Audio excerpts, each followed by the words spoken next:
Y aquí en el Patrick Rice llegaron unas bolsas con el escudo del histórico Quilmes Atlético Club.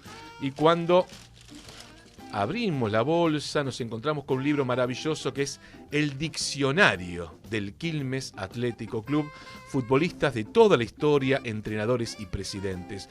Una obra que, claro, es sencillamente maravillosa porque hay que reconstruir en nombres, en apellidos, en fotografías, en historia, en estadísticas, un club que tiene 137 años, si no hice mal la cuenta.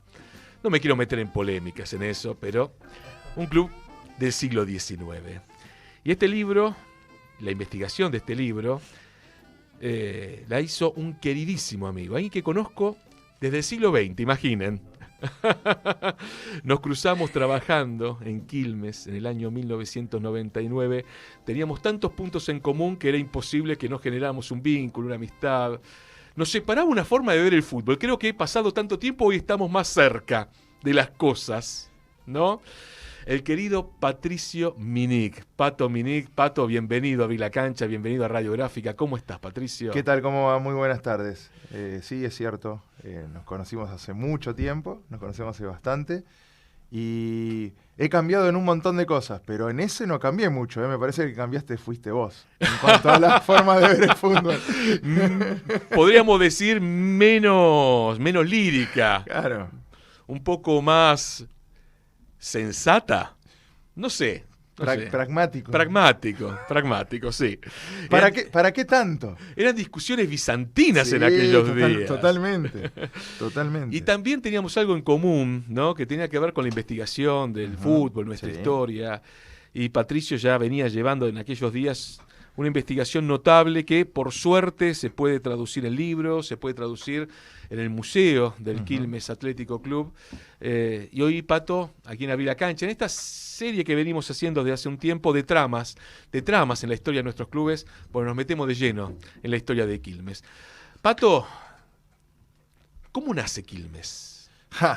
Yo sé que es un motivo de cierta conflictividad. Sí, gran. A ver, ¿cómo nace? Bueno, básicamente es uno de los clubes con más raíz británica de los que han todavía subsistido, y el único con tanta raíz británica que ha roto eso, atravesado eso absolutamente hace ya muchísimos años, y que se transformó en un club, entre comillas, nacional y hasta popular, podríamos decir. Acá tengo una frase puntual que dice, la pusimos en la contratapa del libro, que habla de, bueno, todo lo que trata el libro, ¿no?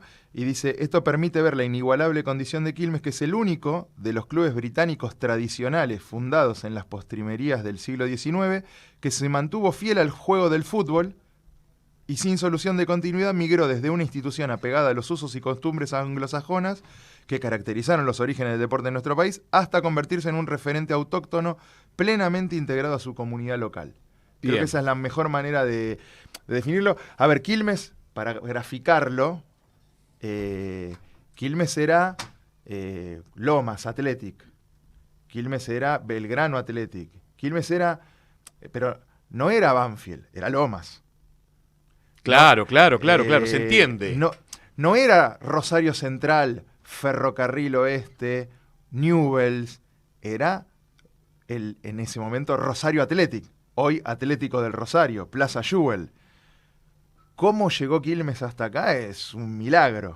Porque todos se fueron de esos equipos. Nos metemos en el milagro. Dale, vamos a explicar un milagro. Qué complejo es explicar un milagro, Patricio. Y sí. A ver, ¿cómo se fundó? Bueno, un grupo de residentes británicos que empezaron a jugar los distintos deportes organizados que ellos sabían en conjunto, un poco de polo, un poco de cricket, un poco de fútbol, un poco de rugby. La polémica con la fundación de Quilmes está en si siempre fue lo mismo, si cambiaron, si no cambiaron, si son distintos. Yo creo que ya mucho... A ver, yo ya entre comillas, me enamoré de esos pequeños clubes y no son el mismo. No me interesa. Y es más, hasta le pusimos luz a sombras en esos años. El que puede decir, bueno, pero este era otro club que empezó y terminó, bueno, pero ¿quién lo investigó más que los investigadores de Quilmes? Nadie. Es maravilloso eso. Así que por lo menos lo tomamos y lo hicimos propio. ¿Querés decir que no es? Perfecto, no es. No hay ningún problema. Pero desde 1900 hasta hoy, que es lo que decimos nosotros, o sea, porque se puede discutir el 1887 versus el 1897, se puede discutir si el 1893 el Quilmes que jugaba es el mismo de hoy. Bueno, lo que no se puede discutir es que de 1900 hasta hoy el único club que juega en el fútbol argentino afiliado es Quilmes. Eso es lo que no se puede discutir. Hay polémicas. Yo no me quiero meter en esas polémicas porque no tiene mucho sentido. Aparte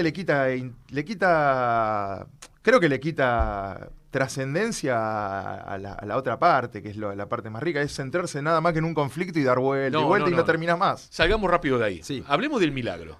Me gustó la idea del milagro, porque es cierto, los clubes británicos que tuvieron, claro, su preponderancia a fines del siglo XIX, y luego, por distintas razones, sea por la competencia, sea porque se acriolló el deporte. Sí, la guerra también. La Primera Guerra hizo estragos. Terminaron languideciendo en algunos casos, fusionándose. ¿Cuál es el momento en el cual Quilmes se convierte en un club criollo?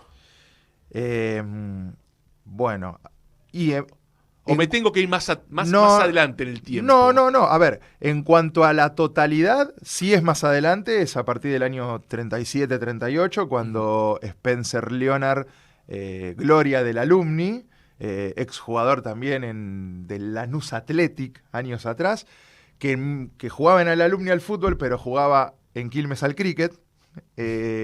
Bueno, varios años después, en 1937, es el último presidente inglés del club. Entonces, ahí hay un punto. Ahí se terminó. Bastante más adelante, bastante acá en el tiempo, los, entre comillas, británicos dejan de dirigir el club.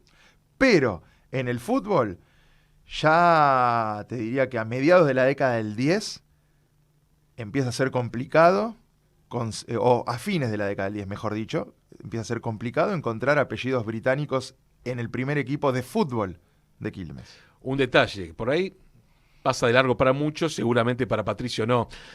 El Alumni es un sinónimo de gloria eternal de los comienzos de nuestro fútbol organizado. Y los estertores del Alumni fueron campeones con Quilmes. Claro, exacto. Sí. A ver, Alumni sale campeón básicamente todos los años de 1900 a 1911, menos en el 4 y en el 8, ¿no? De primera división. En el 11 deja de jugar. Hay una gran polémica ahí, pero bueno, no la vamos a abrir ahora. Sí, no estamos abriendo polémicas, estamos yendo por los senderos de la tranquilidad. Sí, pero que se hable en otro momento, porque si no, no terminamos más, nos quedamos ahí, no salimos más. Pero bueno, sí, 4 o 5 jugadores de Alumni pasan a Quilmes, entre ellos, sobre todo, los más importantes fueron Víctor Weiss, Juan Dodds Brown, el primo, para identificarlo era el primo de todos los otros, y Ernesto Alejandro Brown, que aún hoy, creo, sigue teniendo el récord de campeonato de primera división, porque ganó los 10 de Alumni más el de Quilmes, 11. Creo que aún hoy no hay jugadores que hayan ganado 11 campeonatos de primera división del fútbol argentino. Así que bueno, eso es lo que pasó cuando Quilmes sale campeón en 1912 con una parte importante de lo que era el Alumni y con lo que había conservado de un año malo que había sido el anterior. Pero decíamos lo del milagro. La Primera Guerra Mundial es trascendente en las instituciones británicas o con raíz británica, porque ya mucho británico eran más hijos y nietos de que otra cosa. De hecho, los Brown ya eran nietos de... el padre Diego Brown, de todos los famosos Brown de Alumni, ya era argentino. O sea que tenían raíz británica, pero no eran todavía, o ya no eran. Estaban acriollados. Exactamente. Claro. Se habían quedado acá. Hay muchos futbolistas que pasan por Quilmes que sí venían 1 año, 2 años a trabajar al Banco de Londres en Buenos Aires y jugaban al fútbol en Quilmes, por poner un ejemplo de época. Yo siempre, en algún escrito que tengo por ahí inédito, digo que el Banco de Londres era nuestro semillero, por decirlo de alguna manera. Pero bueno, en la Primera Guerra hay un lío grande. De hecho, creo que no es casualidad que ya Lomas ya había descendido en el 9, pero ya a partir del 11 deja el fútbol. Belgrano y Quilmes descienden en el 16. A partir del 15 hasta el 20, esto va por el costado, pero no hay campeonato de segunda división de rugby. O sea, el rugby lo sufre mucho más que el fútbol. Claro, juego este de tema. raigambre más británica. Exactamente. Uh-huh. Se suspenden un par de campeonatos, de primera incluso. Y en el año, ya en la década del 20, Quilmes tenía un club con una especie de tradición británica, pero ya bien empapado de el quilombo argento. Ahí nos metemos, porque cuando uno investiga los años 20, Uh-huh. uno se da cuenta que los muchachos de Quilmes, la hinchada de Quilmes se las traía. Uh-huh. Digo, eran bravos los muchachos. Sí. Eran muy bravos en serio. Bueno, hay un libro muy famoso que se llama Héroes de Tiento, creo, ¿no? Que habla de un jugador de Quilmes que disparó contra un rival. Sí, bueno, la primera vez que yo encuentro el término barras bravas es por un partido de Quilmes. La hinchada de Quilmes en la cancha Estudiantes. Bueno, ahí hay un lío gigante, eso es en el año 22, creo. 22. A Quilmes le suspenden a jugadores, al línea, que como un energúmeno le criticaba al árbitro, imagínense eso. En esa época, para quien no lo sepa, los líneas los ponían los equipos. Claro, un línea de cada equipo, y el línea de Quilmes, según crítica creo que era, le gritaba como un energúmeno al árbitro. Bueno, le dieron varios meses de suspensión, y Quilmes estuvo a punto, en ese momento, estuvo a punto de desafiliarse. Lo trató hasta en una asamblea el club. Y ahí hubo gente que puso paños fríos, y no sé si fue exactamente en esa asamblea, pero muy poquito después, uno que todavía no era, o que, mejor dicho, que asume como presidente en 1924, y que es muy importante para este, entre comillas, no sé si es milagro, pero bueno, ejemplo de resiliencia, digamos, ¿no? que demuestra Quilmes, es Guillermo Jordan, otro ex jugador de Alumni que se rompió la rodilla muy joven y dejó el fútbol y tuvo que dedicarse más a arbitrar y a organizar y ese tipo de situaciones, como una persona que es más, que es un ejemplo de que dice que no eran tan cerrados a veces los British, y que era uno de los que quería traer gente, y para mí él es el que logra decir, che, arreglémonos con esta proto-AFA que existe ahora, no nos vayamos nada y sigamos, porque nuestra forma de ser es a través del fútbol. Jordan, que fue un emblema de Quilmes durante muchísimos años, Uh-huh.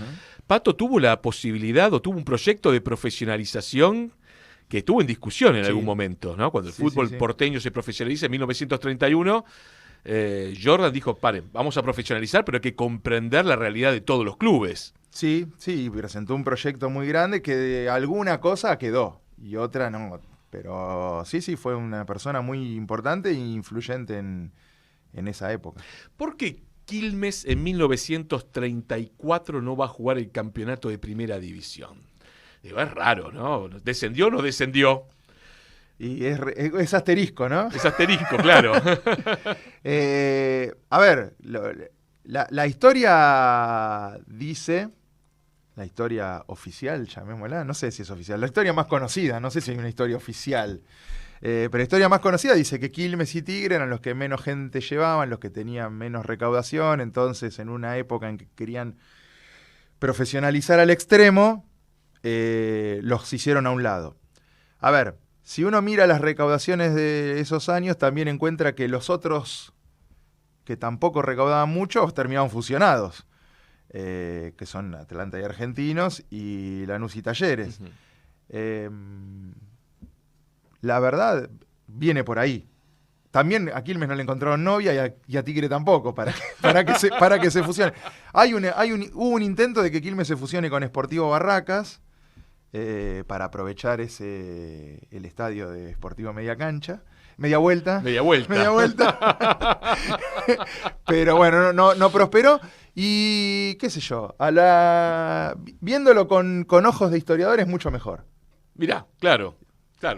Explicar una fusión y una desunión, es un lío gigante, mejor. Jugamos un año en segunda, tenemos 2 partidos oficiales con historial, que son los 2 partidos contra Tigre. Así que, bueno, un año sabático. Un año sabático, una segunda división que sería una reserva. Algo así. No una B. Claro, sí, sería una especie de reserva. Lo que pasa que, bueno, es difícil de explicar. Es difícil de explicar, tal cual. Es difícil de explicar el concepto de equipo de segunda y no de primera B. A mí lo que me genera mucha intriga en el mundo Quilmes es cómo los hinchas de Quilmes durante mucho tiempo se tomaron muy a pecho situaciones complejas, ¿no? Digo, quemar la estación de tren porque te vendan un jugador es una situación que podríamos catalogar como extrema. Sí. Bueno, no. ¿Y ustedes lo hicieron? No se llegó a prender fuego. Se intentó. Bueno, sí, cuando vendieron sobre todo a Vicente Antonio Cito a Racing. Y creo que también ahí hay uno de los motivos por el cual... La bordadora. Sí. Creo que ahí ese es uno de los motivos por el cual Quilmes después recaudó poco en ese año.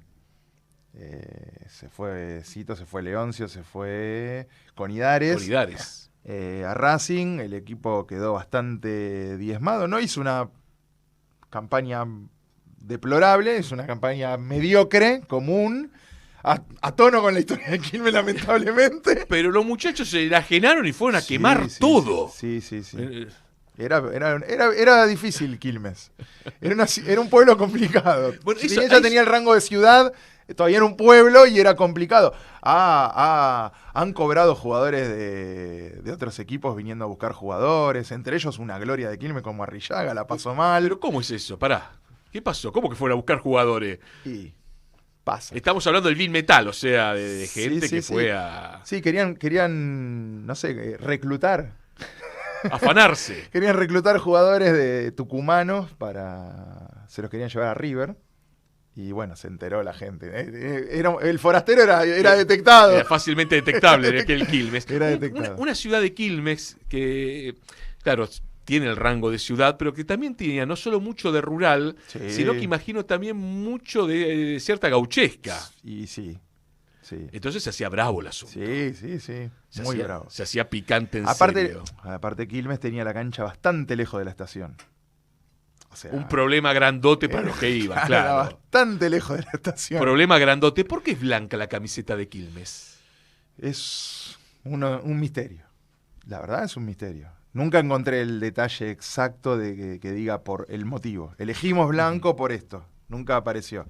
Alguien especula con el tema de la camiseta de Inglaterra, pero yo no lo veo por ahí porque de hecho tenía otros colores. Quilmes antes tenía un color azul y rojo que nunca pude identificar exactamente cómo estaba distribuido, aunque creo que era azul con puños rojos, porque en algún partido contra un Lomas que vestía de azul, todavía no tenía la camiseta tricolor, habla de que Quilmes vistió de blanco para diferenciarse. Entonces, bueno, parece que más que azul y rojo era azul con rojo, ¿no? El de Quilmes. ¿Y dónde surge esa voz, ¿no? Que trasciende el tiempo de Alma los Blancos? Alma los Blancos. Bueno, me voy a autocitar.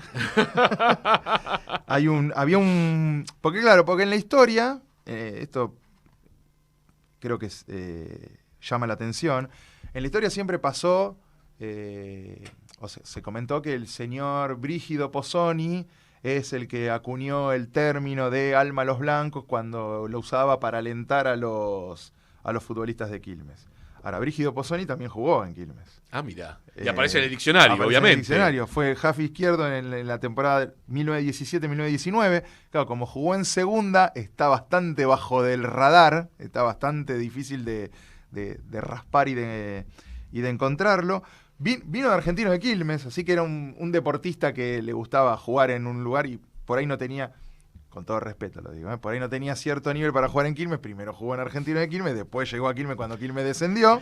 Es horrible lo que acaba de decir nuestro invitado. Y dice, popular creador del grito Alma a los Blancos, futbolista, dirigente y allegado, hermano de Oreste, Oreste también jugaba. Y bueno, como no están completos los datos, esto es un spoiler para el que para el que tenga el libro, no están completos los datos de 1917 y 1918. Aparece en la formación previa de otros 13 encuentros. O sea, jugó 25 partidos y pudo haber jugado unos 13 más. No se sabe eso. No se sabe. Pero él fue el que acuñó la frase Alma a los Blancos. Exacto. Sí, una familia bien de Quilmes Esto es medio de nerd, pero ingresando al cementerio local, a mano izquierda, una cripta bastante grande tiene la familia Pozzoni, así que evidentemente era una familia bien de la ciudad. Bien de la ciudad. Bien. Hasta tenía su propia cripta en el cementerio. Grande. Ya nos vamos a la tanda. Yo quiero contar una pequeña anécdota con Pato. Hace ya muchos años de esto, pero muchos años. Vino a casa y me vino con un hallazgo. Y el hallazgo era que había encontrado en la guía telefónica un jugador de los años 30. Y la pregunta es si estaba vivo. Claro. Y había que llamar. ¿Y quién se animaba a llamar? A alguien que tal vez hubiera dejado este plano terrenal hace muchísimos años. Sí. Me acuerdo todavía el apellido. No lo voy a decir al aire. Bueno. ¿Lo llamaron? No, por lo menos yo no lo llamé. A ver, a otros he llamado, ¿eh? Y me he encontrado con que ya no estaban más. O me he encontrado con que, ay, qué lástima que no llamaron antes porque el club nunca lo reconoció. Viste, te recibías hasta palos de parte de ellos. Pero yo no tengo nada que ver con el club. Pero caramba, quiero hablar con él un rato. No, igual era... Sí, era la forma de buscar segundos nombres, fechas de nacimiento. Cosas difíciles de y hallar. Es así. 17 horas 2 minutos está Julián Pelliza en la operación técnica. Tanda y seguimos con Pato Mini. Continuamos en esta tarde de la gráfica, en esta tarde de Abrir la Cancha. Hoy con un invitado muy especial, no solamente porque Patricio Minig es un enorme investigador en la historia del Quilmes Atlético Club, sino porque en lo personal lo quiero mucho a Patricio. Así que bueno, seguimos en este recorrido por la historia de los blancos, de los cerveceros. La ciudad de la cerveza, la empresa, ¿cómo se va metiendo, ¿no? Esta cuestión de una ciudad grande, una ciudad con una empresa que también ha trascendido con su nombre. Sí. Digo, ¿el club tuvo algún vínculo? Hoy sí lo tiene, pero ¿el club tuvo algún vínculo con el tema de la cerveza? ¿O es solamente el apodo? No, es más el apodo que otra cosa. Sí, algunos vínculos en los momentos en que había algunos miembros del directorio de la cervecería, pero fugaz, que por ahí pasaban por la dirigencia del club. Y es más, te diría que más en la década del 50 todavía, por ejemplo, algunos futbolistas que hacían la doble, que jugaban y por ahí trabajaban en la cervecería, se ganaban algún mango extra también.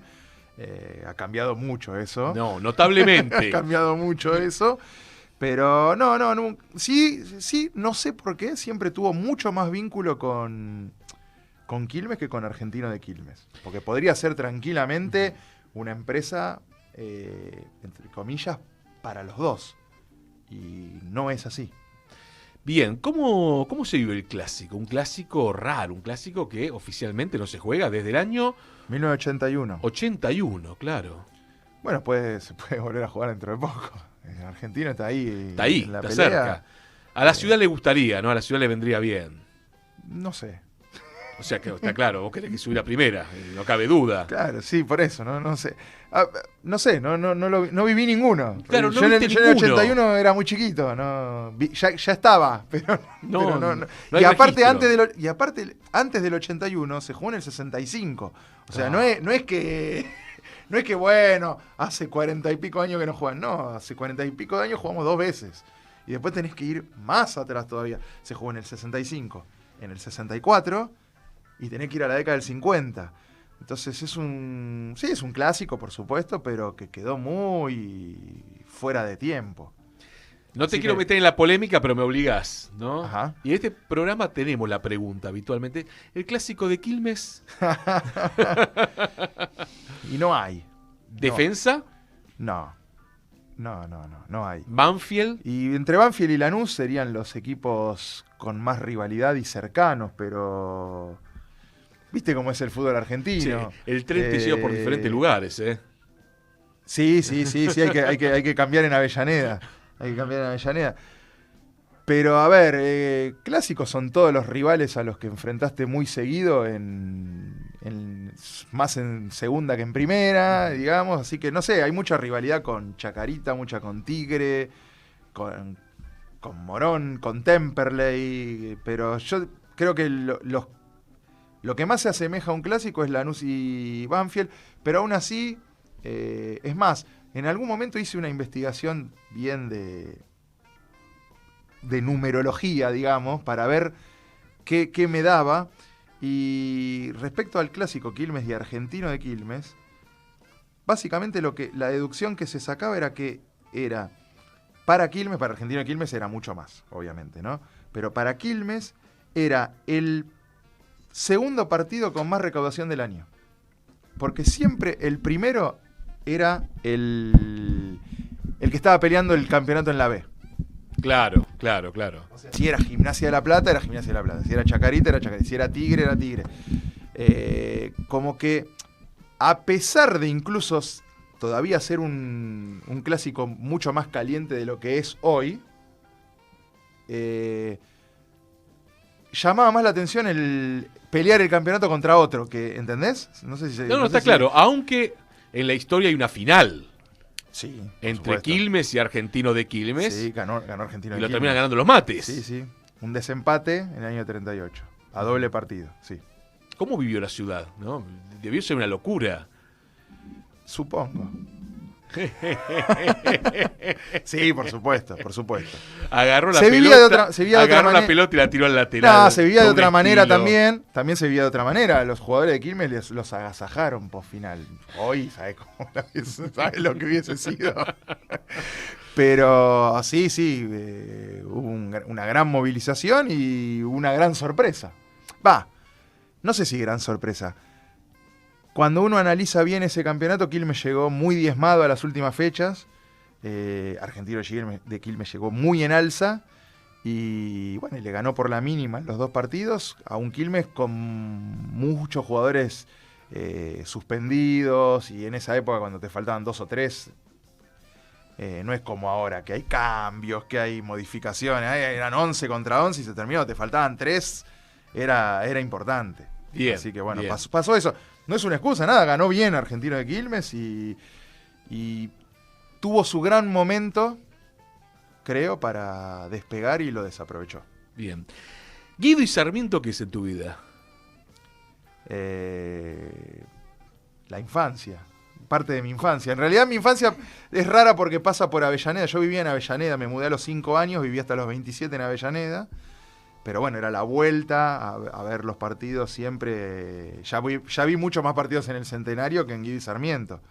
Pero bueno, sí, es parte de mi infancia y de mis inicios, de mis primeros vínculos con el fútbol. ¿Y cómo era el estadio? Digo, porque hay ya muchas generaciones de hinchas que no lo vieron. Sí. ¿Y cómo era? Y es difícil de describir. ¿Cómo era en tu recuerdo? Más fácil. ¿Cómo era en tu recuerdo? Bueno, a ver, era de madera, a todo cerrado. No era impecable desde la simetría. Tenía alguna que otra. Pero no era otras canchas muy feas que hay, que tienen muchos problemas de simetría.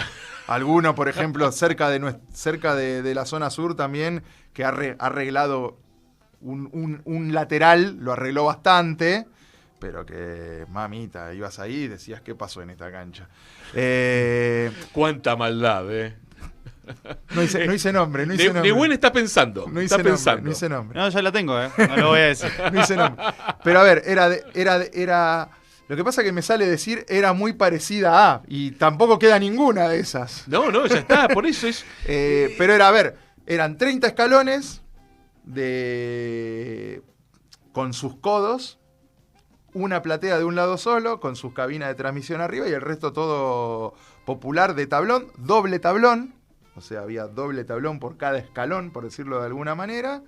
Y bueno, y entradas en las esquinas, básicamente, para ingresar. Y bueno, y después tuvo muchas modificaciones y muchas situaciones. Yo viví la época ya con reja, con la tribuna visitante en otro lugar. No viví la época en que estaban todos juntos y que era bravo. La hinchada de Quilmes se iba a una cabecera, la visitante estaba en el lateral y la hinchada de Quilmes cambiaba de arco en el entretiempo y no había ni una reja. Era bravo, era por diferente. eso, era bravo. Ya nos vamos a meter en esa historia del 78, sí. ¿no? El hit. Sería el de la Depor Hit. Además de la Depor Hit, pero es el hit de Quilmes. Es el Hey Jude. Claro, ¿cómo que salieron campeones? ¿Cómo que Quilmes fue campeón de primera división? Aparte en un campeonato interminable. Sí. Ahora, cuando hablamos de ídolos de Quilmes, ídolos, ¿cuál es el podio de Pato Minej? Porque es muy subjetivo. Es difícil. Bueno, a ver. Meté los que quieras. Más que un podio, hagamos un Olimpo. ¿Quiénes están en el No, Olimpo? está bien. No, está el Indio Gómez, por supuesto, Omar Hugo Gómez. Disculpame, Pato, me acuerdo que cuando laburábamos, cubriendo inferiores, Estaba el Indio. el Indio era el técnico de la quinta división. Y siempre recuerdo que se quedaba explicándonos un montón de cosas, por qué había hecho los cambios y tantísimas otras cosas. Tengo ese recuerdo de Indio Gómez. Sí, una persona. ¿Era tan bueno jugando? Sí, si bien yo vi la última época de él, sí. Todos los que lo tuvieron como compañero lo destacan un montón. Incluso Antonio D'Accorso, por ejemplo, que dirigió a Maradona. No lo quiero poner en el plano de Maradona, ni mucho menos, pero D'Accorso siempre dice que para el Indio también tenía una gran consideración. Lo que pasa que después tomó una decisión de irse a jugar a Estados Unidos en el año 79 y andaba entre fútbol de once y futsal, o en realidad era una especie de hockey sobre hielo con fútbol, por decirlo de alguna manera, porque era una cancha muy parecida a lo que es la del hockey sobre hielo, no era la del futsal de ahora que está más de moda, sobre todo que Argentina llegó a 3 finales del mundo y qué sé yo. Entonces medio que se perdió, pero sí, era muy bueno el Indio. Después para Quilmes, todo un símbolo, el flaco Milossi, Horacio Milossi, que surgió al fútbol de AFA, llegó vía Sarmiento de Junín, aunque en realidad tiene una historia, se puede ver en el libro. Tiene muchísimos clubes de Chivilcoy, porque él salió del fútbol de Chivilcoy.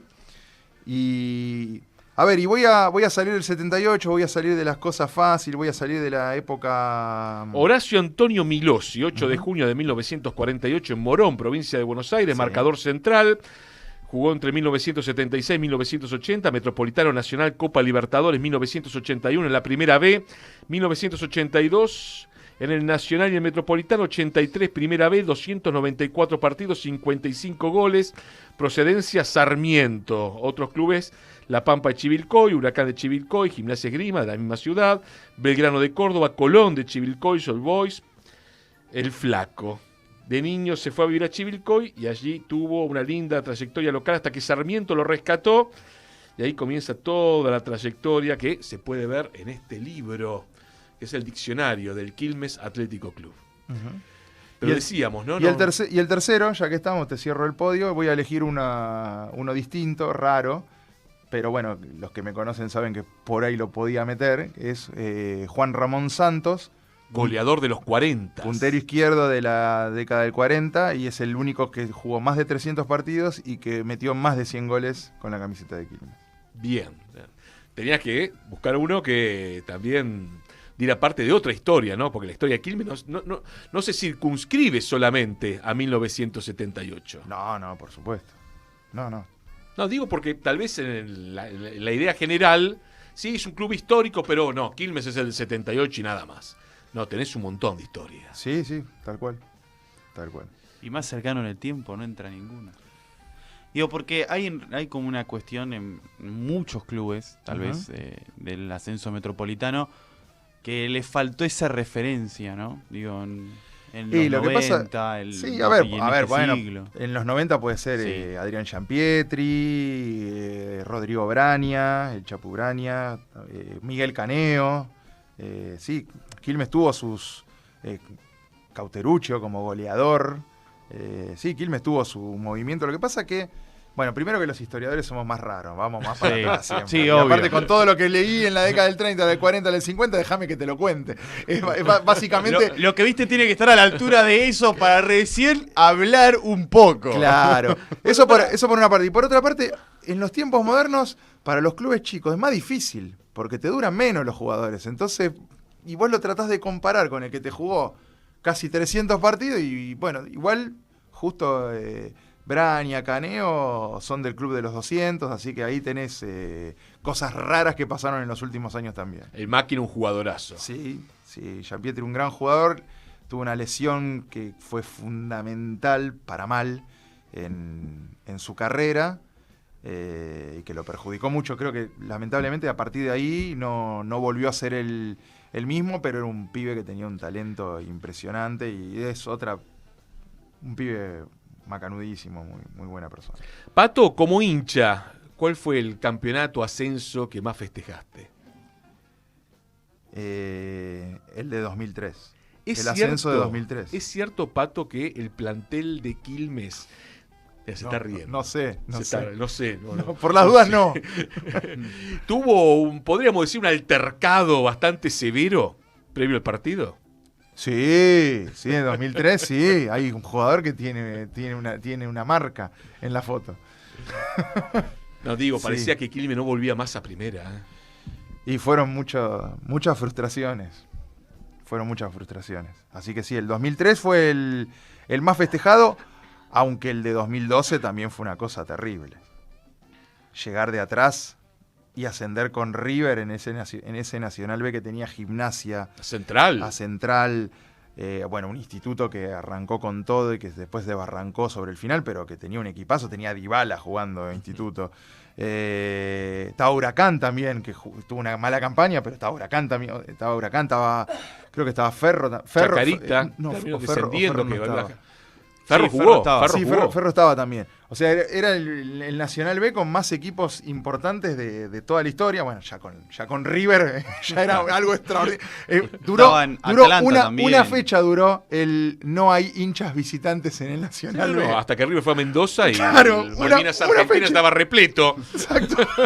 Y ahí tuvieron que poner visitantes en el ascenso en el Nacional B. Nada. Dirigido aquel Quilmes por Caruso Lombardi. Por Caruso Lombardi, hasta que se fue a San Lorenzo, porque con Quilmes no iba a ascender, lo dijo él. Yo no soy rencoroso, ¿no? Y agarró y terminó Quilmes con Omar de Felipe. Pero después vuelve Caruso Lombardi. Sí, después vuelve. Nosotros no somos rencorosos. Caruso Lombardi siempre está volviendo a algún lado. Ya no, pero... Sí, siempre estoy volviendo. Pero como Caruso tango. Caruso dirigió la promoción de San Lorenzo contra Instituto. Claro, es cierto. Bueno, ¿el 91 lo viviste? Sí. Sí, bueno, ese partido con Almirante Brown. Sí. No, dicen que fue uno de los goles más gritados de la historia de Quilmes. Puede ser.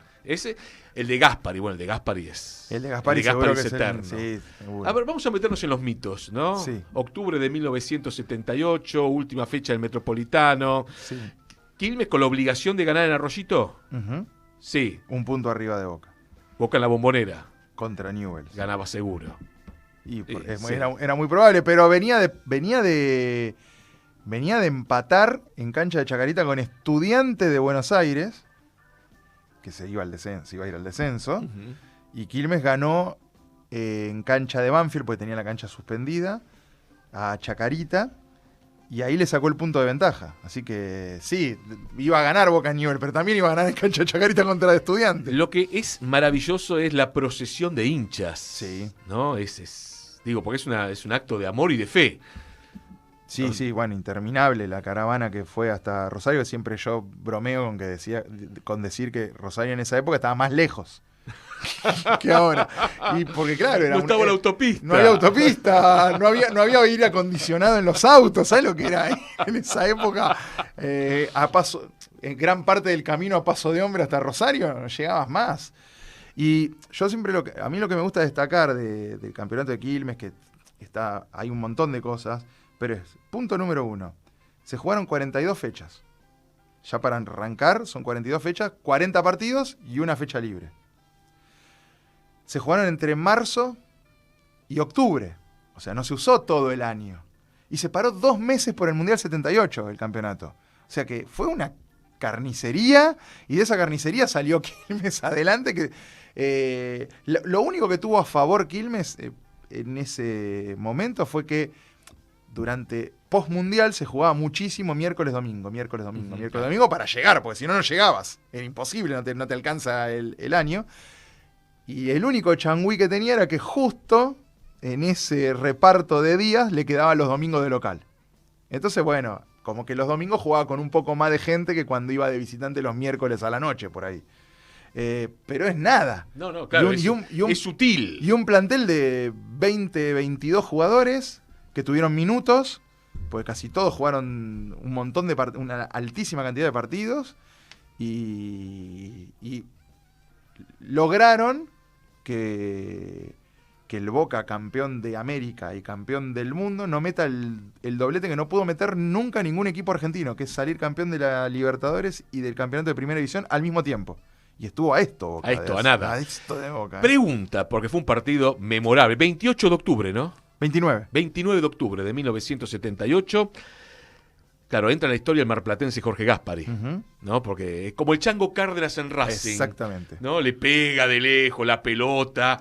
Parece es un gol muy parecido, en el aire. Es un gol muy parecido. Es un poco más cerca, pero es muy parecido.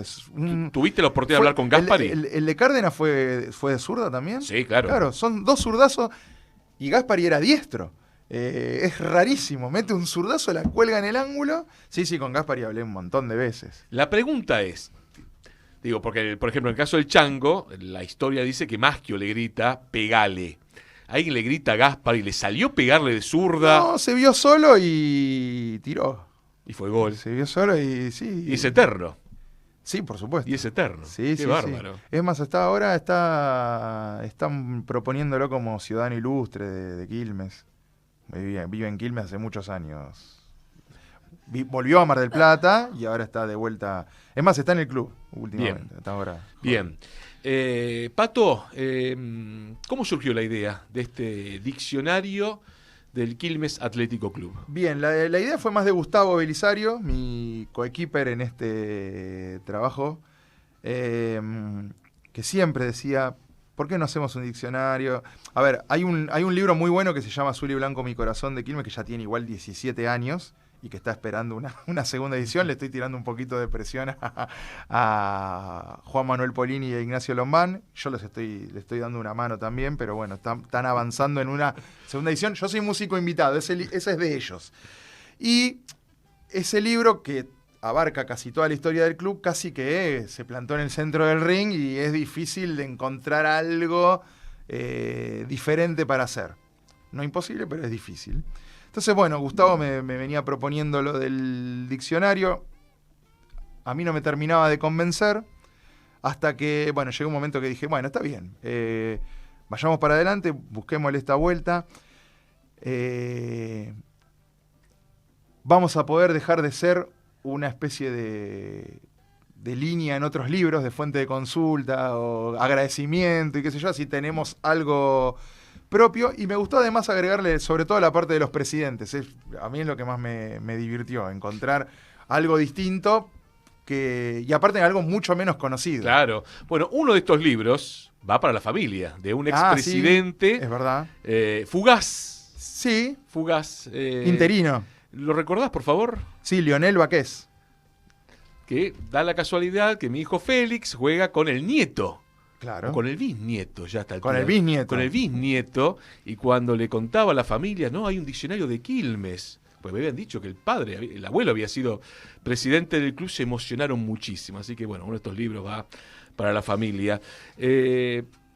Ahora te pregunto del museo, Pato, pero ¿dónde se puede comprar el libro, el diccionario del Quilmes Atlético Club? El libro se vende en la tienda del club. Tienda del club. En la tienda del club. Bien. Sí, igual la gente yo siempre digo, la gente de Capital me puede pedir por redes sociales y qué sé yo, y yo le busco la vuelta para hacérselo llegar, no tengo problema en ese sentido. Hago la entrega. Patricio Minig, y ahí nos encontramos. Pato, el museo, ¿cómo está el Museo de Quilmes? Bien. Qué bien, trabajito, ¿eh? Bien, sí. Estamos abriendo los miércoles a las 6:30 de la tarde hasta las 9 de la noche.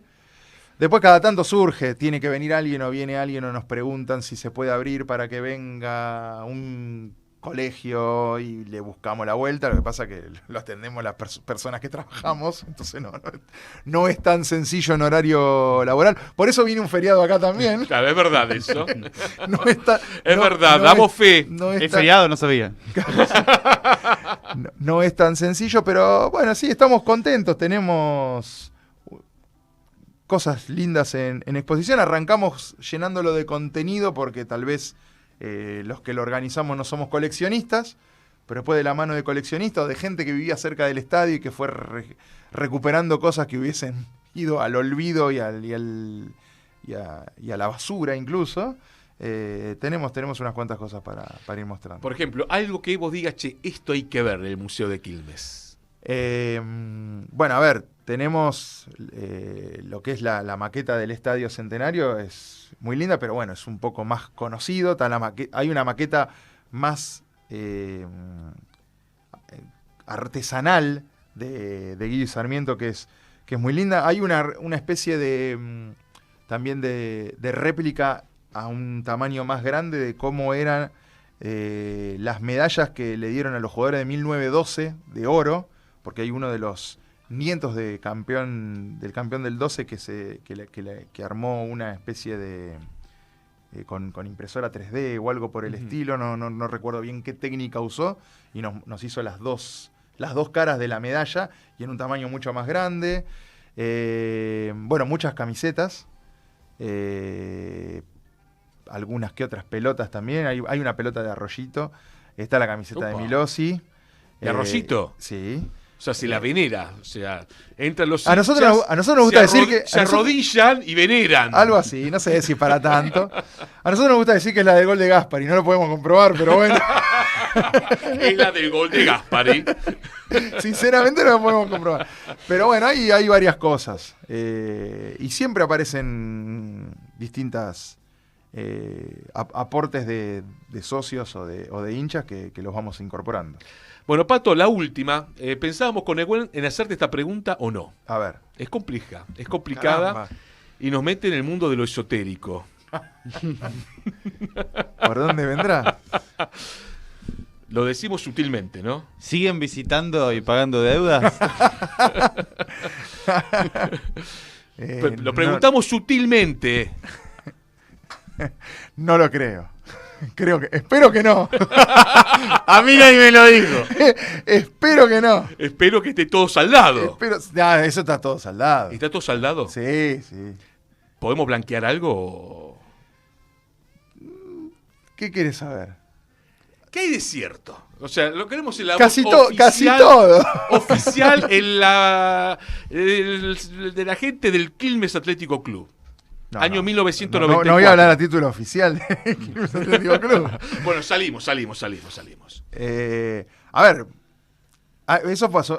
El episodio ese pasó en el 94. Claro. Había una señora que dijo que iba a hacer un trabajo para que Gimnasia y Esgrima de Jujuy, que venía peleando palmo a palmo el campeonato de Nacional B con Quilmes, perdiera.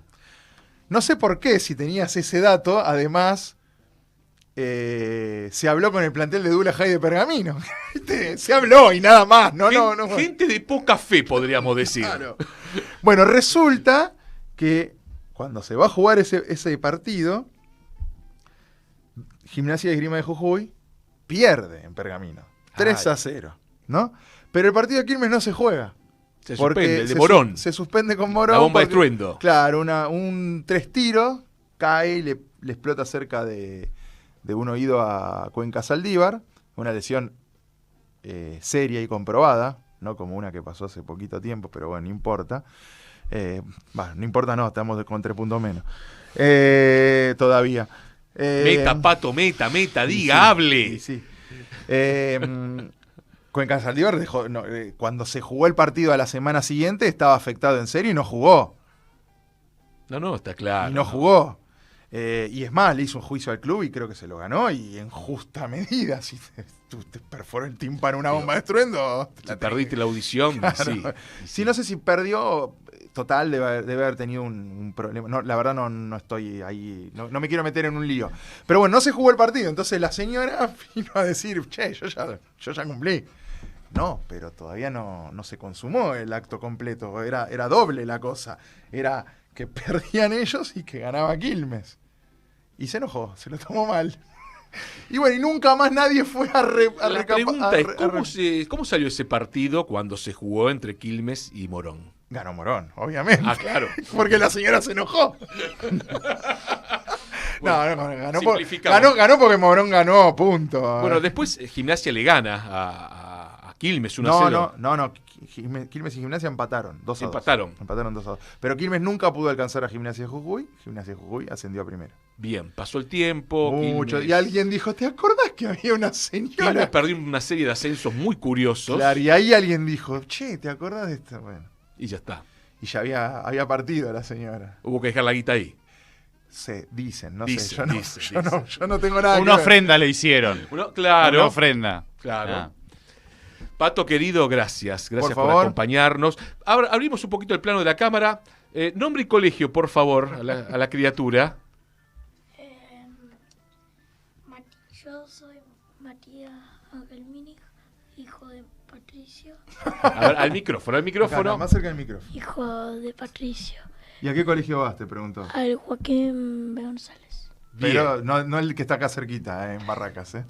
Por lo que tengo entendido, usted fue compañero de alguien que tenemos aquí en la radiográfica. Creo que sí. Creo. Socio fundador de este programa, aunque parezca mentira. En serio, ¿eh? De acá, un colegio acá de Barracas. Sí, yo hice desde preescolar hasta quinto año en el Normal 5, en la Arcamendia. Sí, no. Entonces se cruzó con dos de Con este dos programa. compañeros de este programa. Seguramente. Después veremos si hay guita de por medio que se queda debiendo de tiempos inmemoriales. No. Éramos todos menores de edad. No hagamos lío. Pato querido, gracias. Vos, Matías, también, jugador de básquet. Sí, ¿De qué jugás? todavía no jugamos a nada. Claro, no hay posiciones cuando son tan chiquitos todavía. Bien. Hincha de Los Ángeles Lakers, imagino. Sí. Sí, estamos hablando de un fanático los Lakers, de un fanático en serio.